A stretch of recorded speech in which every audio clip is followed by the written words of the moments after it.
C'est la séquence du jeudi en connexion directe avec le Québec, c'est Direct Québec et ce soir nous parlons de recherche contre le cancer avec des avancées prometteuses. Avec nous, Céline Lomont, chercheuse au sein du laboratoire Perrault qui fait autorité en la matière. Bonsoir. Voilà maintenant plusieurs décennies que vous menez des recherches dans ce domaine. Vous préparez votre doctorat à l'IRIC au sein de l'unité de recherche en immunobiologie de l'Université de Montréal. Avant tout, vos recherches concernent précisément quel cancer ? Alors pour l'instant, on a travaillé sur le cancer du poumon et chez les leucémies, chez l'humain. Et on pense s'en aller vers le cancer ovarien et le cancer du sein. Alors ces recherches consistent finalement à décoder tous les mécanismes de nos défenses immunitaires pour mieux les armer, pour les rendre plus efficaces. Expliquez-nous un petit peu ce mécanisme, comment ça marche ? Alors en fait, il faut savoir que toutes les cellules de notre corps déclinent leur identité au système immunitaire en présentant des petits fragments de protéines à leur surface. Et évidemment, si ces fragments de protéines sont normaux, le système immunitaire va juste ignorer la cellule. Évidemment, une cellule cancéreuse est un petit peu différente d'une cellule normale, donc elle va présenter des fragments de protéines a priori anormales à sa surface, qu'on appelle des antigènes spécifiques aux tumeurs. Et normalement, ça devrait alerter le système immunitaire, sauf que parfois le système immunitaire va ignorer ces fragments. Et donc, un cancer va pouvoir se développer. Et nous, dans notre laboratoire, ce qu'on a réussi à mettre en place, c'est une méthode qui permet d'identifier ces antigènes spécifiques aux tumeurs. Alors en gros, si j'ai bien compris, les cellules cancéreuses trompent la vigilance des lymphocytes T. Et votre travail finalement consiste à redonner la vue à ces lymphocytes pour qu'ils fassent le travail. Oui, exactement. C'est-à-dire qu'ayant identifié ces antigènes spécifiques aux tumeurs, donc ces fragments anormaux, le but, ce serait de réexposer le système immunitaire ou les lymphocytes T, justement, pour qu'ils soient plus à même de détecter le cancer et donc d'éliminer le cancer chez le patient. Et donc tout ça, ça va se traduire par un vaccin. Où en sont les essais laboratoires? Est-ce que des tests sont envisageables sur l'homme?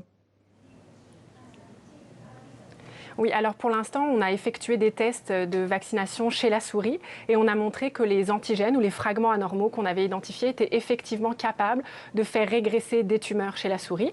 Et là, on s'en va d'ici à 3 ans pour des essais cliniques chez l'humain, a priori. Alors c'est important quand même de signaler qu'il ne s'agit pas d'un vaccin préventif, il sera administré qu'après le diagnostic et pas avant, hein, c'est ça? Oui, exactement. Évidemment, dans l'idéal, on aimerait tous un vaccin préventif, donc qui devrait permettre le développement d'un cancer chez le patient. Mais pour l'instant, on n'en est pas là du tout, parce que ça voudrait dire qu'on est capable de prédire les antigènes ou les fragments anormaux que la cellule cancéreuse présenterait chez un patient donné. Et ça, on n'est pas capable de le faire. Donc du coup, là, ce serait vraiment un vaccin thérapeutique, c'est-à-dire qui serait administré après le diagnostic du patient et une fois qu'on aurait étudié les antigènes que sa tumeur présente. Alors, quels sont concrètement les gains d'un vaccin thérapeutique par rapport à des traitements lourds comme la chimiothérapie, par exemple?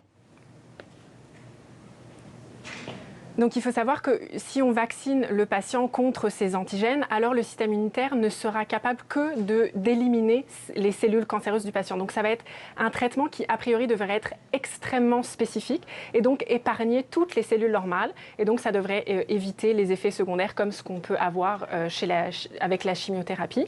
Et en plus, il faut savoir que le système immunitaire a une mémoire, c'est-à-dire qu'il se rappelle de ce à quoi il a été exposé. Donc si jamais le patient venait à faire une rechute et que cette rechute présente les antigènes contre lesquels on aura vacciné le patient, alors son système immunitaire devrait être capable d'éliminer de nouveau la tumeur sans avoir à revacciner le patient ou à lui redonner une autre thérapie. Sans qu'il s'en aperçoive même, peut-être?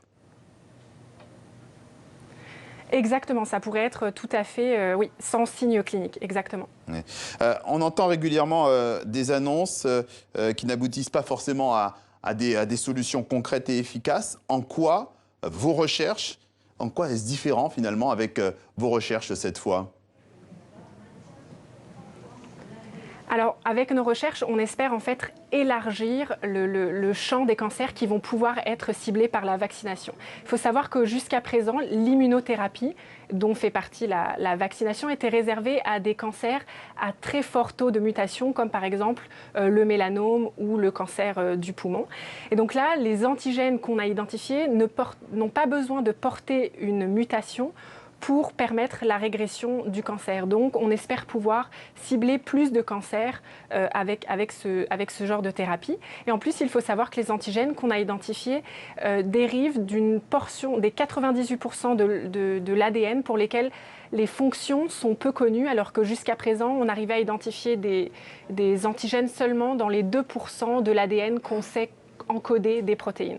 Donc du coup, ça nous donne vraiment espoir quant au type de cancer qu'on va pouvoir cibler avec cette thérapie. Et en plus, il faut savoir qu'il y a déjà des protocoles de vaccination qui existent et qui sont en essai clinique à l'heure actuelle.